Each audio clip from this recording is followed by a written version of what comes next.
వివిధ వార్తాపత్రికలు వచ్చిన కథానికి సంబంధించి కొంత విశ్లేషణ చేసే ప్రయత్నం చేద్దాం. ఇక ముందుగా రేవంత్ దెబ్బ అదుర్స్ అంటూ నాగబాబు ట్వీట్. ఇక కుటుంబాన్ని చంపేసిన బెట్టింగ్ పాల్పడ్డాట ఆయన. ఈ ఫోటోలో కనబడుతున్న వ్యక్తి బెట్టింగ్కి పాల్పడ్డాడంట. బెట్టింగ్ చేసి బెట్టింగ్ ద్వారా గేమ్స్ ఆడుతూ 25 లక్షలు అప్పు చేసిందంట. ఇక అప్పెట్లా తీర్చాలో అర్థం కాక ఈ ఇద్దరి పిల్లల్ని మొదట వాళ్ళ మొహం మీద, మన తెలంగాణ మనం మెత్త అంటాం దిండు, అది మొహం మీద పెట్టి ఊపిరాడకుండా చేసి చంపేసిన ఇద్దరు పిల్లల్ని చంపేసిన తర్వాత తన భార్యను కూడా చంపేసి భార్య అహంకారం కూడా తీసుకున్నాడంట. ఇద్దరు కలిసే పిల్లల్ని చంపేసి తర్వాత భార్యను చంపేసి ఆయన ఊరేసుకొని ఆత్మహత్య చేసుకున్నాడంట. లోన్ యాప్లు, బెట్టింగ్ యాప్లు గింతటి పరిస్థితి దారి తీస్తాయి. కుటుంబమే చనిపోయింది ఒకటేసారి. ఇక హుస్సేన్ సాగర్ ఫుల్, హైదరాబాద్ భయాందోళన. 4 గేట్లు ఎత్తి దిగువకు నీటి విడుదల చేస్తున్న అధికారులు. ఇక నగర ప్రజలు అప్రమత్తం చేసినారు. 2 రోజులుగా దంచి కొడుతున్న వాన, వరద ముంపు ప్రాంతాల అమరాపల్లి పర్యటన, అత్యవసరమైతే బయటకు వెళ్లాలని సూచన. ఇక జోరు వానలను తగ్గేదిలే, హైడ్రా జోరు వాన కొడుతున్నా కూడా పోయి కూల్చివేతలు మాత్రం యథాతథంగా కొనసాగిస్తున్నది. ఇక వరద బాధితులను ఆదుకోండి, అభిమానులకు చిరంజీవి రిక్వెస్ట్, అవసరమైతే తప్ప బయటకు రావద్దని ప్రజలకు విజ్ఞప్తి. ఎస్, హ్యాట్స్ ఆఫ్, ఇటువంటి పని చేయండి. మాకు సినిమాలు ఆడలేవు, మీరు కొట్టుకోండి. అభిమానులకు కూడా చిరంజీవి అభిమానులు, ఎన్టీఆర్ అభిమానులు, ఇంకోరు అభిమానులు మీరు కొట్టుకోండి, ఎవరు హీరో గొప్ప అని చెప్పేదానికంటే ఇట్లా ఈ పని మాట అందరూ బాగుంటుంది. కనీసం మీరు చెప్పిన మాటకి ఇన్ఫ్లుయెన్స్ అయిపోయి ఒక 100 మంది అన్న బరిలోకి దిగుతారు కదా రక్షణ చర్యలు చేపట్టడానికి, ఆదుకోవడం కోసం. సో ఈ రకంగా మీరు డెఫినెట్గా మాటలు చెప్పడమే కాకుండా కొంత డెఫినెట్గా మీ నుంచి కూడా సహాయం ఎక్స్పెక్ట్ చేస్తారు ప్రజానికం.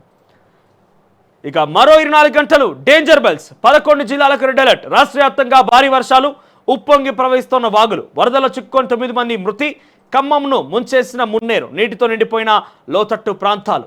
ఇక తెలంగాణ ఏపీ మధ్య రాకపోకలు బంద్, జాతీయ రహదారిపై భారీగా నీటి ప్రవాహం, వరద ప్రవాహానికి తగిన రైలు పట్టాలు, పలు రైళ్లతో దారి మళ్లించిన అధికారులు. నేడు రాష్ట్ర వ్యాప్తంగా స్కూళ్లకు సెలవు ప్రకటించిన అధికారులు.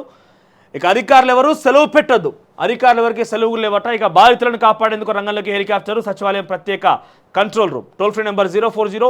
ఇక్కడ చూడండి, ఎవరైనా మీకు వరదలు వాగుల్లో కనుక చిక్కుకొని ఉంటే, ప్రమాదం కనుక పొంచి ఉంటే, ఇక్కడ టోల్ ఫ్రీ నెంబర్ ఉంది కదా 04023544088. ఒకసారి జూమ్ చేసుకో, 04023544088.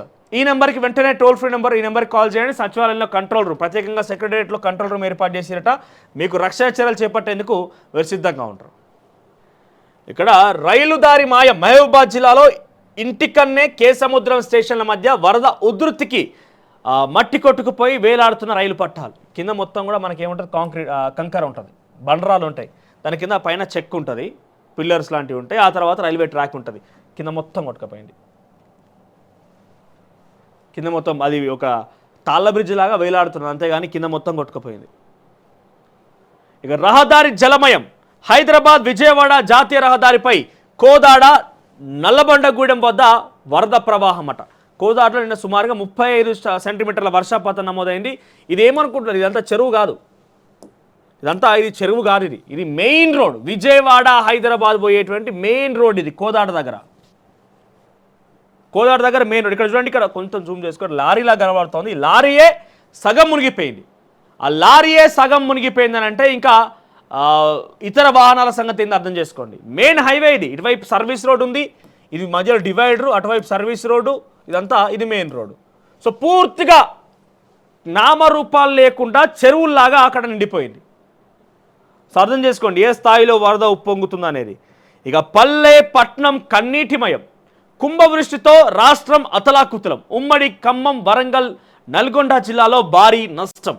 ఇక్కడ మరొక ఫోటో, సూర్యాపేట జిల్లా కస్తూర్బా స్కూల్కి సంబంధించి మొత్తం నీట మునిగిపోయింది. చూడండి, వాళ్ళు నడుస్తూ ఉంటే మెడల్లోతు లేని వాళ్ళకి, భుజాల్లోతు లేని వరకు కూడా కనబడుతున్నాయి మనకి. స్కూల్ పిల్లలందరూ బయటకు వచ్చేస్తున్నారు అక్కడ నుంచి, అధికారులు వాళ్ళు బయటకు తరలిస్తున్నారు. ఇక మరొక చోట తండ్రి కూతురు ఇద్దరు కూడా, పాపం ఆవిడ సైంటిస్ట్ అంట, ఛత్తీస్గఢ్ రాయ్పూర్లో మీటింగ్ ఉంటే పోవడానికి వెళ్తుంటే, ఇంటి ఎయిర్పోర్ట్కి పోయేందుకు వస్తుంటే మహబూబాబాద్ జిల్లా దగ్గర ఆకేరు వాగు ఉప్పొంగి పొరలడంతో ఆ కారు పోతుందిలే అని దాని నుంచి బయటకు వచ్చే ప్రయత్నం చేస్తే కారుతో సహా కొట్టుకుపోయారు. ఇప్పుడు ఆ అమ్మాయి మృతదేహం అయితే లభించింది, కానీ తండ్రి మృతదేహం ఇంకా లభించలేనట్టుగా తెలుస్తుంది. మరి ఇంకేం తెలియదు ఇంకా. ఇక సహాయక చర్యల్ని ముమ్మరం చేయండి, ఉద్యోగులకు సెలవులు రద్దు, అత్యవసర విభాగాలు అప్రమత్తంగా ఉండాలి, వరద నీటిని ఎత్తిపోసి రిజర్వాయర్ నింపండి, సీఎం రేవంత్ రెడ్డి ఆదేశాలు. ఇక బెజవాడ గజగజ ముంపులో చిక్కుకున్న 2.76 లక్షల మంది, ఆహారం తాగునీరు లేక ఆర్తనాదాలు, బుడమేరు పొంగడంతో నగరం అస్తదిగ్బంధం, నగరంలోని చాలా ప్రాంతాలకు సంబంధించిన రాకపోకలు. ఇక మరోవైపు పిల్లలను కడతేర్చి ఉసురు తీసుకొని అప్పులు తీర్చలేక భార్య 2 కుమారులను హతమార్చి సాఫ్ట్వేర్ ఇంజనీర్ బలవన్మరణం. ఇందాక మనం మాట్లాడుకున్నాం కదా. ఇక సీఎం రేవంత్ కు ప్రధాని అమిత్ షా ఫోన్, అవసరమైన సాయం అందిస్తామని భరోసా. సూపర్. ఇట్లా కేంద్ర రాష్ట్ర ప్రభుత్వాల మధ్య సఖ్యత ఉండాలి. రాజకీయంగా మీరు ఏమైనా చేసుకోండి, రాజకీయంగా వాళ్ళని కొట్టుకుంటారా తిట్టుకుంటారా మీ ఇష్టం, తలబడతారా కత్తి యుద్ధం చేస్తారా కర్ర యుద్ధం చేస్తారా మీ ఇష్టం. కానీ అవసరం వచ్చినప్పుడు, ప్రజలకు విపత్తు కలిగినప్పుడు, ప్రజలకు ప్రమాదం పొంచినప్పుడు, ప్రజలకు ఏదైనా సమస్య వచ్చినప్పుడు కలిసికట్టుగా కేంద్ర రాష్ట్ర ప్రభుత్వాలు కలయికతో పోవడం అనేది ముఖ్యం. సో సీఎం రేవంత్కు ప్రధాని అమిత్ షా ఇద్దరు ఫోన్ చేసిరట. ఇక వాయిదాల సంస్కృతిని మార్చండి, కోర్టులో తీర్పులు వేగం పెరగాలి, రేప్ల వంటి కేసుల జాప్యంతో సామాన్యుల్లో అసహనం, జిల్లా న్యాయ వ్యవస్థల జాతీయ సదస్సులో రాష్ట్రపతి ముర్ము పిలుపు. ఇక పక్కనే ఆరోపణల అధికారికే అందలం, హైదరాబాద్ లేక్స్ విభాగంలో కలకలం, ఎవరైతే పర్మిషన్లు ఇచ్చి అక్రమాలకు పాల్పడి ధనార్జనమే ధ్యేయంగా సొత్తు చేసుకున్న డబ్బుని ఇప్పుడు ఆయనే తీసుకుపోయి మంచి పొజిషన్ ఇచ్చిరట. ఆయన ఏంటిది ఎస్సీని చేసిరట. ఇప్పుడు ఆయన గతంలో అసిస్టెంట్ ఇంజనీర్ నుంచి ఇప్పుడు కాస్త ఎస్సీ అయిపోయాడట. Division incharge north tanks division incharge ఈఈకి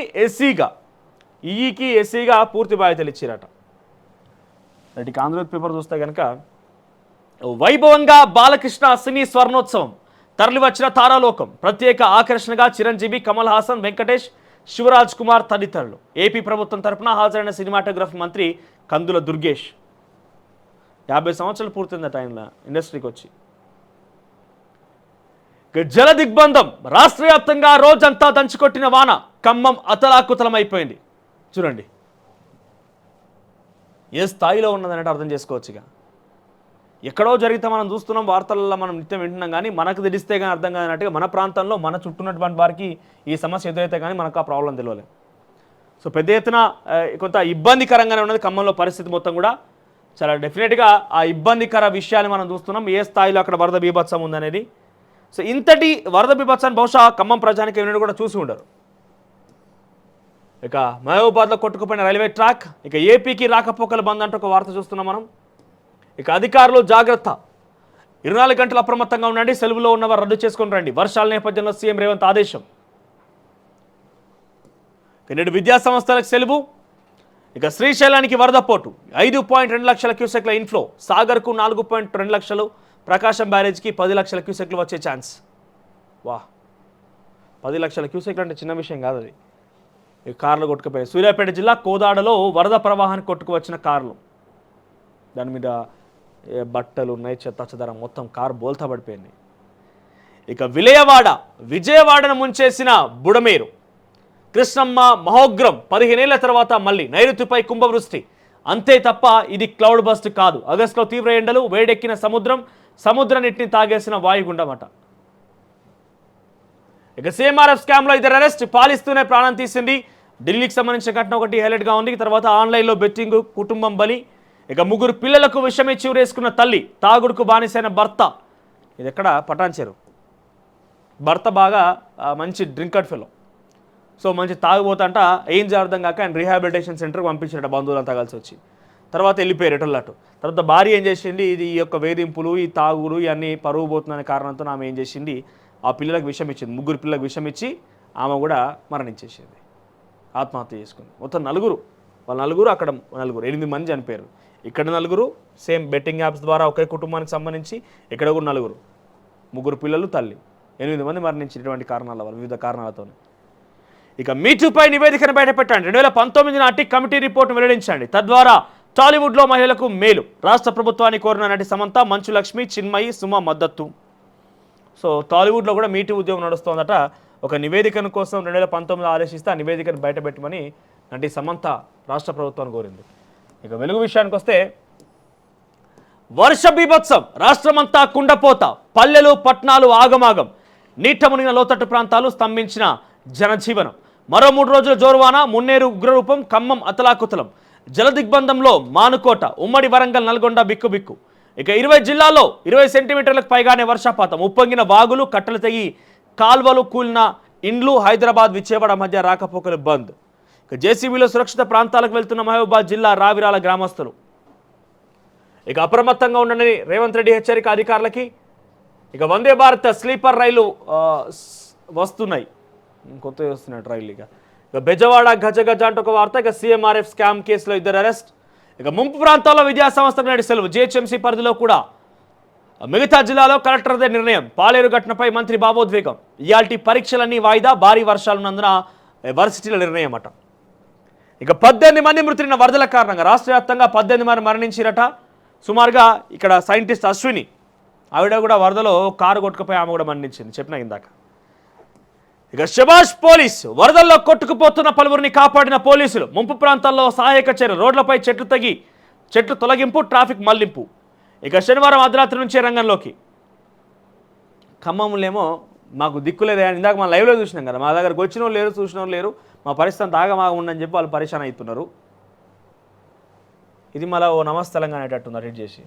ప్రాజెక్టుల వద్ద హై అలర్ట్, కృష్ణా బేసిన్కు పోటెత్తుతున్న వరద. ఇక పంట నష్టం 5 లక్షల ఎకరాల్లో. పత్తి, మిరప, వరి, మక్కకు నష్టం. చెరువులను తలపిస్తున్న పొలాలు.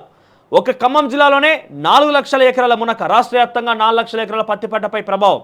సూర్యాపేట, మహబూబాద్, ములుగు జిల్లాలపై ఎఫెక్ట్. వర్షాలు తగ్గగానే సర్వేకు సిద్ధమవుతున్న వ్యవసాయ శాఖ. గతంలో కేసీఆర్ గిట్లనే నష్టపరిహారం ఇస్తా సర్వే చేసి రూపాయకుండా ఎగనామం పెట్టిపోయిండు. ఆ కాళేశ్వరం సంబంధించి బ్యారేజ్ పరిసర ప్రాంతాల సుందిల్లా, అన్నారం, ఆ తర్వాత గోలివాడ, ఈ పరిసర ప్రాంతాల్లో రీసైక్లింగ్, రివర్స్ పంపింగ్ కారణంగా ఆ రివర్స్ పంపింగ్లో ప్రతి 7 నీట మునిగిపోతాయి పొలాలు, చేనులు అన్నీ కూడా. ప్రతి 7 నీట మునిగిపోతాయి ప్రతి సంవత్సరం. కనీసం వారికి సూచన దాఖలాలు రాష్ట్ర ప్రభుత్వం, పైన ప్రభుత్వాలైనా మీరైనా కేవలం మాటలకు పరిమితం కాకుండా కొంత వర్షం ఏంది, ఏం కథ అనేది, దీనివల్ల రైతులు ఎంత నష్టపోతారన్న విషయాన్ని కనీసం పరిగణలోకి తీసుకుంటే రైతులకు కొంత ఊరటన ఉంటుంది, కొంత రిలీఫ్ దొరుకుతుంది. అంతే, మొత్తం పూర్తిగా వాళ్ళు బయటపడరు కానీ కొంతైనా వాళ్ళకు ఉపశమనం దొరుకుతుంది అంతే. ఇక 3 పిల్లల్ని చంపి తల్లి ఆత్మహత్య. బెట్టింగ్ ట్రేడింగ్ కు కుటుంబం బలి. భార్య 2 పిల్లలను చంపి సాఫ్ట్వేర్ ఇంజనీర్ ఆత్మహత్య. ఇక సునీతను తీసుకొచ్చేందుకు మరో స్పేస్ క్రాఫ్ట్. 2 ఖాళీ సీట్లతో అంతరిక్షంలోకి స్పేస్ ఎక్స్ డ్రాగన్. 24న ప్రయోగం, 2025 ఫిబ్రవరి తిరుగు ప్రయాణం అట. ఇక చివరిగా నమస్తే తెలంగాణలో చూస్తే కనుక నమస్తే తెలంగాణలో ఇక జనజీవనంపై జలఖడ్గం. రికార్డు వర్షాలతో అల్లకల్లోలం. వీచుకుపడిన వాన, ముంచెత్తిన వరద. రాష్ట్రమంతా అతలాకుతలం. జల విలయంతో ఖమ్మం విలవిల. సహాయక చర్యల్లో సర్కార్ తాత్సారం.